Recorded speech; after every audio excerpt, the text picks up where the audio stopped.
व्यस्त रहता था। एक दिन वह किसान अपने खेतों की तरफ जा रहा था, तभी उसे एक गड्ढे में से आवाज आती है। अरे ये कैसी आवाज है? लगता है कोई कुत्ते का बच्चा है जो मुसीबत में है। मुझे इसे बचाना होगा, नहीं तो ये मर जाएगा। फिर वह गड्ढे में झांक कर देखता है तो उसे वहाँ एक छोटा सा कुत्ते का बच्चा दिखाई देता है। वह उसे देखकर दंग रह जाता है।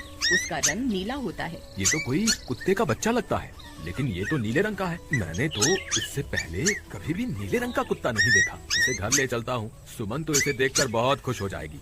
फिर वह किसान उस बच्चे को निकालता है और अपने साथ लेकर घर की ओर चल देता है। अरे सुमन, जल्दी बाहर आओ, देखो मैं तुम्हारे लिए क्या लाया हूँ। तभी उसकी पत्नी बाहर आती है और कुत्ते के बच्चे को किसान के हाथ में देखकर चौंक जाती है। हाय, कितना प्यारा है, ये तो नीले रंग का है। अजी, आपको कहाँ से मिला? क्या मैं इसे अपने साथ रख सकती हूँ? मुझे बचपन से एक कुत्ते के बच्चे को पालने का बहुत शौक था। हाँ हाँ, क्यों नहीं, मैं इसे तुम्हारे लिए ही तो लाया हूँ। मैं खेत की तरफ जा रहा था, तभी अचानक गड्ढे से इसके रोने की आवाज आई। मैंने झांक कर देखा तो मुझे ये उसमें पड़ा हुआ मिला। ये जरूर भूखा होगा, तुम इसे कुछ खाने को दे दो। इतना बोलकर किसान वहाँ से चला जाता है। फिर सुमन उसकी खूब देखभाल करती है। वह दिन भर उसके साथ खेलता कूदता है। सुमन भी उसे पाकर बहुत खुश थी। वह कुत्ता पूरे गांव में आकर्षण का केंद्र था। वह जब भी गांव में घूमने निकलता, सारे गांव वालों की नजर उसी पर टिक जाती थी, क्योंकि किसी ने भी नीले रंग का कुत्ता पहले अपनी जिंदगी में कभी भी नहीं देखा था। अरे हरिया, देख तो, ये उसी किसान का पिल्ला है। तूने कभी नीले रंग का कुत्ता देखा है क्या? नहीं भाई, मैंने तो पहली बार ऐसा कुत्ता देखा है। लेकिन ये इस किसान को मिला कहाँ से? इतना अनोखा कुत्ता खरीदने की हैसियत तो इस किसान की है नहीं। अरे भाई, इससे तो ये किसी गड्ढे में पड़ा हुआ मिला था। मुझे तो लगता है जरूर ही ये कोई जादुई कुत्ता है। तुम्हें क्या लगता है बाजार में इसकी क्या कीमत होगी? भाई, ये तो नायाब चीज है, ये तो अनमोल पैसे मिलेंगे। भाई, हर नायाब चीज पर तो सिर्फ हमारा ही अधिकार है। देर किस बात की, आज रात को ही इसे किसान के घर से चुरा लेंगे। रात होने पर किसान और उसकी पत्नी घर में सो रहे होते हैं। तभी लल्लन और हरिया किसान के घर में घुस जाते हैं और नीलू को बहलाने फुसलाने लगते हैं। ले ले बेटा, बिस्कुट खा ले, ले ले ले ले ले ले, आजा आजा। वह झट से उसे बोरे में कैद कर लेते हैं और वहाँ से 9-2-11 हो जाते हैं और भागकर अपने घर आ जाते हैं। हरिया भाई, एक काम तो पूरा हो गया, बस अब इसे शहर जाकर किसी को बेचना बाकी है। शुभ काम में देरी किस बात की? हम कल सुबह होते ही इसे शहर जाकर किसी को बेच आएंगे। अगले दिन सुबह होने पर वे दोनों नीलू को बोरे में डालते हैं और उसे बेचने के लिए निकल पड़ते हैं। रास्ते में उन्हें एक सेठ मिलता है।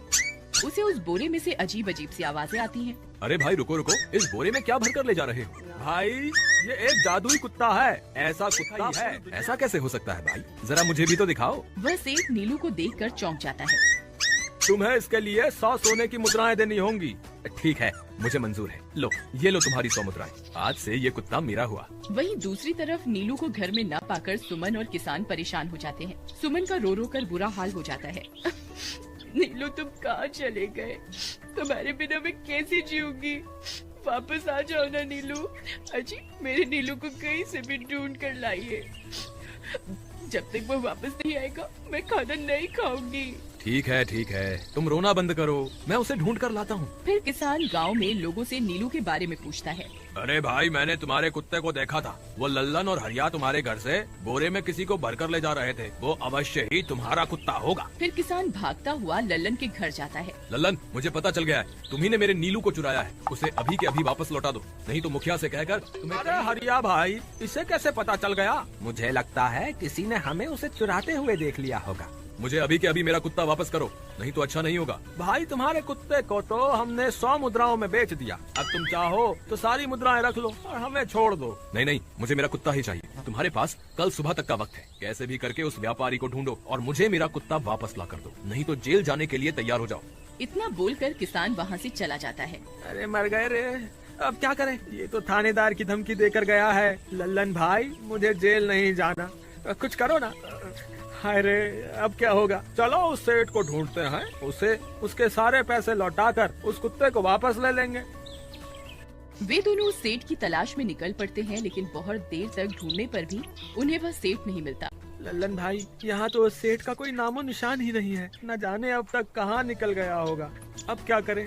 हमारे पास कल सुबह तक का ही वक्त है। अरे हरिया, वो देखते जैसा ही लग रहा है। तुम्हारी आंखों में मोतियाबिंद हो गया है क्या बेवकूफ? किसान का कुत्ता नीले रंग का था और ये तो भूरे रंग का है। क्या तुम्हें नीले और भूरे रंग में फर्क दिखाई नहीं देता? अरे तो क्या हुआ, अगर हम इसे नीले रंग से रंग दें तो उसके बाद ये हूबहू नीलू जैसा ही दिखेगा। बात तो तुम सही कहते हो भाई। चलो फिर देर किस बात की, अभी इसे पकड़ते हैं। फिर वे दोनों उस कुत्ते को पकड़कर अपने घर ले जाते हैं और नीले रंग का पानी घोलकर उसे उसमें डुबो कर उसका रंग भी नीला कर देते हैं। अरे भाई हरिया, ये तो बिल्कुल नीलू जैसा ही दिख रहा है। फिर अगले दिन वे उस कुत्ते को अपने साथ लेकर किसान के घर जाते हैं। अरे भाई मोहन, देखो हम तुम्हारे लिए क्या लाए हैं, जल्दी आओ, तुम्हारा नीलू वापस आ गया है, जल्दी आओ। किसान और सुमन की खुशी का ठिकाना नहीं रहा। लल्लन और हरिया, तुमने गुनाह तो बहुत बड़ा किया था, लेकिन वक्त रहते तुमने अपनी गलती को सुधार लिया, इसलिए मुझे तुमसे अब कोई शिकायत नहीं है। तुम दोनों जा सकते हो। फिर वे दोनों वहाँ से निकल जाते हैं। नीलू, तुम्हारी कितनी फिक्र हो रही थी, कहाँ चले गए थे तुम?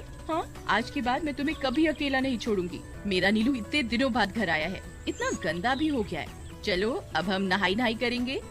फिर सुमन उसे नहलाने लगती है। अरे मेरा नीलू नहाई करेगा, इतना गंदा हो गया है। पानी उसके ऊपर पड़ते ही वह कुत्ता छटपटाने लगता है। अरे क्या हुआ नीलू, तुझे तो नहाना बहुत पसंद था, आज क्या हो गया तुझे? तभी उसका सारा नीला रंग उतरने लगता है। अरे ये क्या, इसका रंग क्यों उतर रहा है? तभी वो कुत्ता गुस्से में आकर सुमन को काट लेता है। अरे मर गई रे, हाय रे, अरे सुनो जी, इसने तो मुझे काट खाया। हाय रे अजी, सुनते हो, जल्दी आओ, मुझे लगता है ये हमारा नीलू नहीं है। देखो इसका तो सारा रंग ही उतर गया।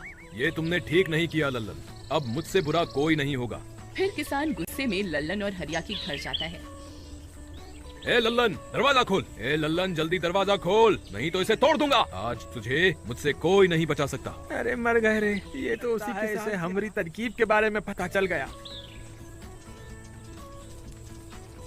अरे क्या हुआ भाई, इतने गुस्से में क्यों हो? तुम्हें क्या लगता है मैं बेवकूफ हूँ? तुम किसी भी आवारा कुत्ते को नीला रंग चढ़ाकर हमें दे दोगे और हम मान लेंगे कि वो नीलू है। भाई हमें माफ कर दो, हमने उस सेठ को ढूंढने की बहुत कोशिश की, लेकिन उसका कोई नामो निशान नहीं मिला। भाई तुम ये 100 मुद्राएं रख लो, अब इससे ज्यादा हम तुम्हारे लिए और कुछ नहीं कर सकते। अगर तुम चाहो तो हमें जेल भिजवा दो, हम दोनों अपनी गलती की सजा काटने को तैयार हैं। किसान उदास हो जाता है और उनसे 100 मुद्राएं लेकर वापस अपने घर आ जाता है। मुझे माफ कर दो सुमन, मैं तुम्हारे नीलू को नहीं ढूंढ पाया। ये लो, ये 100 मुद्राएं हैं। नीलू को बेचने पर उन्हें इतने पैसे मिले थे जो उन्होंने मुझे दे दिए हैं। उन्हें अपनी गलती का बहुत पछतावा है, लेकिन अब कुछ नहीं हो सकता। नहीं, मेरा नीलू जरूर वापस आएगा। हम एक काम करते हैं, कल सुबह इन 100 मुद्राओं का भोजन खरीद कर गरीबों में बांट देंगे। क्या पता उनकी दी हुई दुआओं से हमारा नीलू वापस आ जाए। अगले दिन सुबह होने पर वे दोनों उन पैसों से गरीबों में भोजन बांट देते हैं और वापस अपने घर की ओर चल देते हैं। तभी उन्हें कुछ आवाजें सुनाई देती हैं। वे दोनों चौंक जाते हैं। अरे ये तो मेरे नीलू की आवाज है। नीलू, नीलू तुम कहाँ हो? तभी सामने से नीलू भागता हुआ उनके पास आता है। नीलू तुम वापस आ गए, तुम कहाँ चले गए थे? मैं तुम्हारे बिना कितनी उदास हो गई थी। किसी ने सच ही कहा।